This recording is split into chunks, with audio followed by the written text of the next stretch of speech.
Today I'll be talking about self-pity, and there's something that is called the spirit of self-pity, because the battles that we fight in this life are spiritual. And so when you are going through something, you have to look at it in a spiritual perspective so that you are able to fight it effectively. So if you're experiencing self-pity, you have to understand that you are fighting a spiritual battle, and so you need to put on the full armor of God so that you can overcome this spirit called self-pity.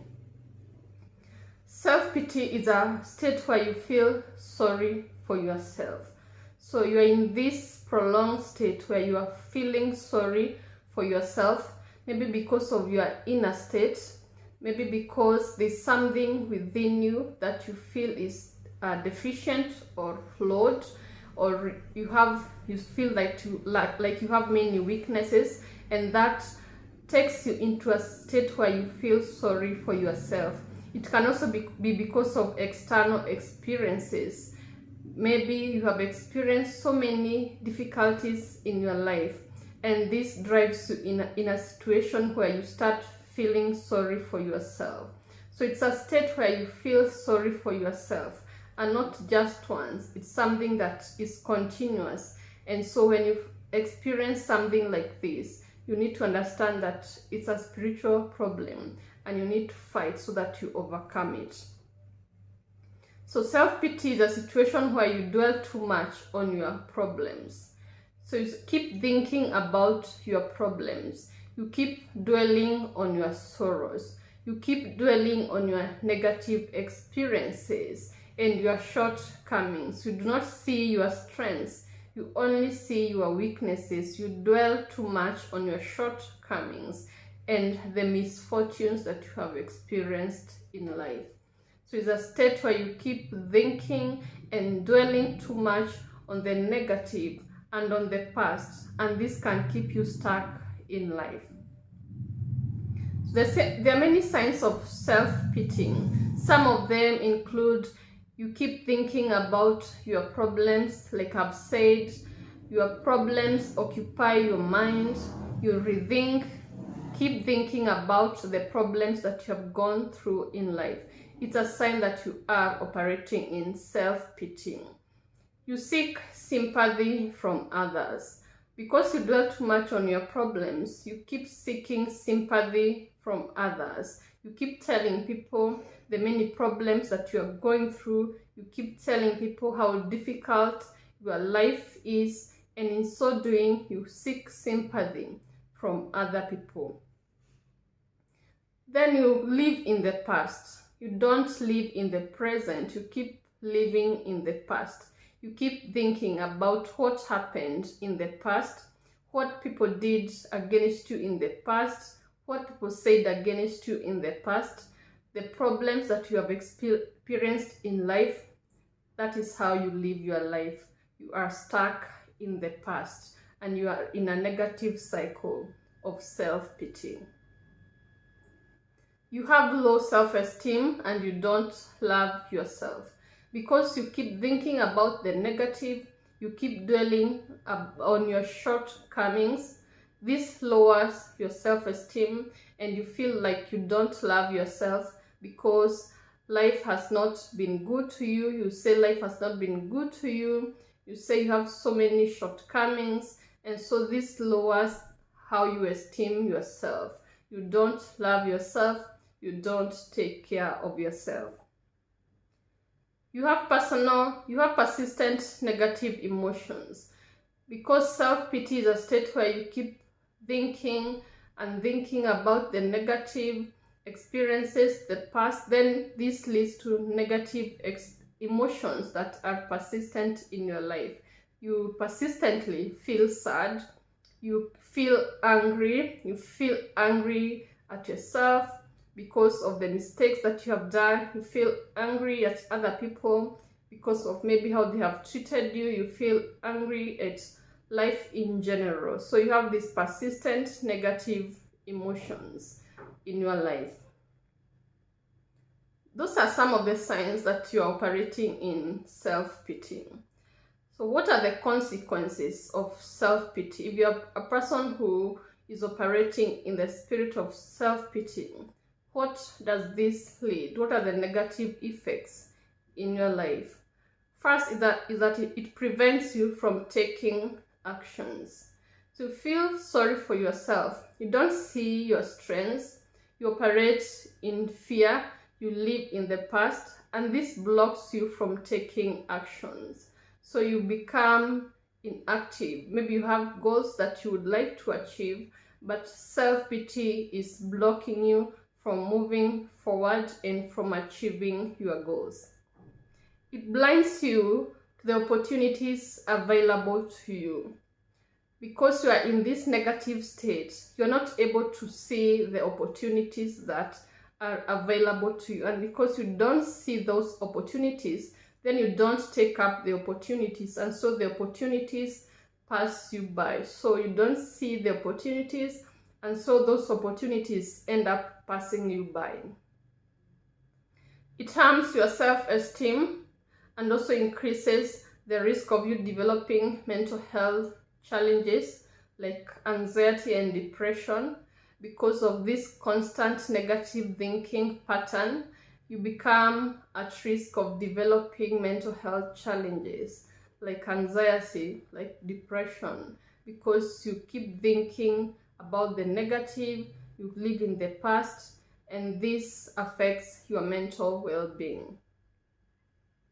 Then you become a complainer and a person who blames others instead of taking responsibility for your life.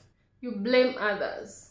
You don't take personal responsibility. So you keep pointing fingers at others, maybe because of what they did against you, what they said against you, instead of standing up and taking personal responsibility for your life. You keep pointing fingers at others. It interferes with your faith in God and can block you from believing in God's promises for your life. So this negativity, this self-pity, can lead to a decline in hope, and you stop believing that God can fulfill His promises in your life, and eventually it interferes with your relationship with God.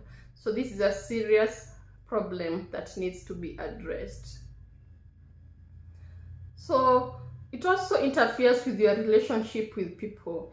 If you are a complainer, then people do not want to be around you. People don't want to be with someone who constantly seeks their sympathy, who constantly seeks their pity, who is constantly blaming them. This interferes with your relationship with them, because many people would not like to be around someone who is complaining too much for a long time.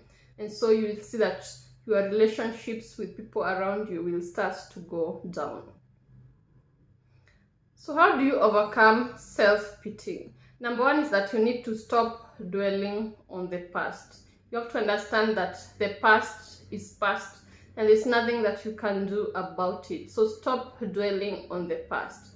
The best you can do is learn the lessons that your past has taught you and then move forward with your life and take responsibility for your life, for your actions, for your words, and embrace what God has in store for you. So stop living in the past. If you need to forgive someone, start forgiving, let go, and move forward so that you can achieve the goals that you have, and you can have a better relationship with people around you, and you can improve on your relationship with God.